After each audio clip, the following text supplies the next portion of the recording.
எந்த நாயுமே தெருவுல இருக்க கூடாது, எல்லாத்தையும் அகற்றணும், இல்ல வந்து சாவடிக்கணும் சில பேர் கொண்டுகிட்டு இருக்காங்க. அதை பத்தி அது உள்ள பாவம், அது அவங்கதான், நம்மளா இது.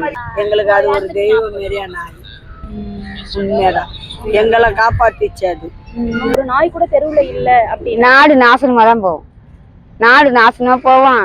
யாருக்குமே இதுவே கிடையாது, பாதுகாப்பே கிடையாது. திருட வந்து வீட்டுக்குள்ள பூரலாம், பொம்பளைங்கிட்ட பத்துக்கலாம். அதுங்க இருக்க தோடுதான் பக்கத்துல இருந்து கொலைக்குதுங்க, கத்துதுங்க, காட்டி கொடுக்குதுங்க. மனுஷன்னா பெருசு, நாய் உயிர்னா ரொம்ப கேவலமானதா? நாய்கிட்ட மனுஷாலே தப்பா நடக்கிறான். நாய்கிட்ட வாய் இல்லாதகிட்ட மனுஷாலே தப்பா நடக்கிறான். அப்ப அவனெல்லாம் சாவடிக்க மாட்டேன்றாங்க. அது இருக்குதான் நாட்டுக்கு நல்லது.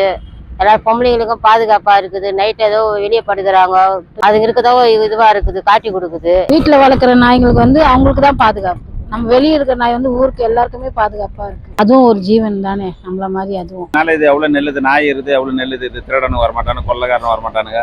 நாய் இருந்தா அவன் மேல ஏற மாட்டான், வீட்டுல வரமாட்டான், வெளியே போயிடுவான்.